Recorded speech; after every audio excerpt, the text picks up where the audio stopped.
Negative എന്ന് എന്താണെന്ന് അറിയത്തില്ല. പക്ഷെ നല്ല ഇമോഷണൽ അവസാനം നല്ലതായിരുന്നു. പിന്നെ ആദ്യത്തെ ഒരു ലാഗ് മാത്രമേ ഉള്ളായിരുന്നു. പിന്നെ എല്ലാം നല്ലോണം കത്തികീർ നല്ല ബീജം വരുന്നത് അനിക്ക് നല്ല കിണ്ണമായിട്ട് ചെയ്തിട്ടുണ്ട്.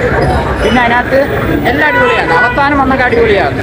ഇല്ല കാണാം, നല്ലോണം കാണാം. ഈ നെഗറ്റീവ് എന്ന് പറഞ്ഞാൽ എല്ലാവരും മറ്റേ എൽസിയോ എന്നും പറഞ്ഞ് വരുന്ന കണ്ട് ഇഷ്ടപ്പെടാതെ പോകുന്നവരും. പക്ഷെ കണ്ടു നോക്കി അടിപൊളിയാണ്. തിയേറ്ററിൽ കണ്ടു നോക്കിയാൽ വർക്കാവുമെന്ന് എനിക്ക് പറയാനുള്ളൂ. കാരണം ഈ എൽസിയോ എന്നൊക്കെ പ്രതീക്ഷിച്ച് എല്ലാവരും വരുന്നതുകൊണ്ടാണ് ഈ പടം വർക്കാവാതെന്ന് ഞാൻ പറയും. തിയേറ്ററിൽ കണ്ടു നോക്കും, ഇഷ്ടപ്പെടാൻ ചാൻസ് ഉണ്ട്. പ്രത്യേകിച്ച് രജനീകാന്തിന്റെ പഴയ മൂവീസ് കാണുന്ന ആളുകളാണെങ്കിൽ പടം ഓക്കെ ആയിരുന്നു. കുറച്ച് ലാഗ് ഉണ്ടെന്ന് തോന്നി മൂവിയിൽ. BGM ഒക്കെ സൂപ്പർ ആയിരുന്നു. രജനീകാന്തിന്റെ അഭിനയം സൂപ്പർ ആയിരുന്നു. ബട്ട് എല്ലാം ഓവറോൾ നോക്കുമ്പോൾ നോട്ട് ആസ് എക്സ്പെക്ടഡ്. 3 മണിക്കൂർ എങ്ങനെയുണ്ട് പടം? 3 മണിക്കൂർ ഇടയ്ക്ക് കുറച്ചൊന്ന് ഒരു വേവ് താഴോട്ട് പോകുന്ന പോലെ തോന്നി. അതാ പറഞ്ഞ ലാഗ് ഉണ്ടായിരുന്നു, പോസ് ഉണ്ടായിരുന്നു. ായിട്ട് തോന്നിയില്ല. പക്ഷെ സ്റ്റാൻഡേർഡ് കീപ്പപ്പ് ചെയ്യാൻ പറ്റില്ല. ഒരു പ്രതീക്ഷ വെക്കൂല നമ്മൾ ഒരാളുടെ ആ ഒരു ഇത് കീപ്പപ്പ്. പിന്നെ അമീർ ഖാന്റെ റോൾ കുറച്ചുകൂടെ വേണമെന്ന് തോന്നിയായിരുന്നു. കണ്ടുകൊണ്ടിരിക്കാൻ രസമുണ്ട്. അവിടെ കുറച്ചുകൂടെ വേണമെന്ന് തോന്നിയായിരുന്നു.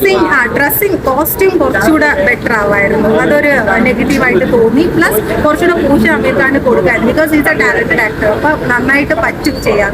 കമ്പയർ ചെയ്യുമ്പോൾ കുറച്ച് താഴെയാണ്. ഇതുപോലെ തന്നെയാ. നമുക്ക് ഇപ്പൊ പറഞ്ഞില്ലേ 3 മണിക്കൂറത്തേക്ക് വേണ്ടിയിട്ട് തോന്നിയില്ല. ഒരു 2.25 മണിക്കൂർ തീർക്കാന്നുള്ള ചില സമയം നമുക്ക് ഇങ്ങനെ 10 സെക്കൻഡ് ഇങ്ങനെ അടിച്ചു കളയാൻ തോന്നും. ഇത് കുഴപ്പമില്ല. നമുക്ക് ലൊക്കേഷന് ഒരു ഭയങ്കര സ്റ്റാൻഡേർഡ് ഉണ്ടല്ലോ, അത്രയ്ക്ക് വന്നില്ല. വേറെ എടുത്തു പുറത്തേക്ക് എനിക്ക് ശ്രുതി ഹാസന്റെ അഭിനയം നന്നായിട്ട് ഇഷ്ടപ്പെട്ടു. BGM ഇഷ്ടപ്പെട്ടു, പാട്ട് ഇഷ്ടപ്പെട്ടു. പക്ഷെ ഈ കുറച്ച് സമയം ഭയങ്കര ലാഗായിട്ട് തോന്നി ഫസ്റ്റ് പോർഷൻ. സൂപ്പർ നന്നായിരുന്നു. പക്ഷെ നമ്മൾ ഇപ്പൊ പറഞ്ഞ കണക്ക് അമീർ ഖാനെ നമ്മൾ കുറച്ചും കൂടി പ്രതീക്ഷിച്ചായിരുന്നു. ഈ അയാൾ വന്നപ്പോൾ തന്നെ നമ്മൾ വിചാരിച്ചപ്പോൾ അമീർ ഖാൻ ആയിരിക്കും വരുന്നതെന്ന് വിചാരിച്ചു. പക്ഷെ വന്നില്ല. അവസാനം കൊണ്ട് ഈ പറഞ്ഞ പോലെ ഇച്ചിരി കോമഡി ആക്കി കളഞ്ഞു എന്നൊരു സംശയമാണ്. നമ്മൾ പ്രതീക്ഷിക്കുന്ന അമീർ ഖാൻ അല്ല നമുക്ക് കിട്ടിയത്. ഉപേന്ദ്ര സൂപ്പർ ആയിരുന്നു. ആക്ടിങ് സൂപ്പർ ആയിരുന്നു. നമ്മൾ പ്രതീക്ഷിച്ചില്ല അങ്ങനെ ഒരാൾ വരുമെന്ന് തന്നെ. അത് കണ്ടപ്പോൾ ഭയങ്കര ഹാപ്പിനെസ് തോന്നി. ആക്ടിങ് അടിപൊളി. ആ സ്റ്റണ്ട് ഫൈറ്റ് സീൻസ് ഒക്കെ സൂപ്പർ ആയിരുന്നു.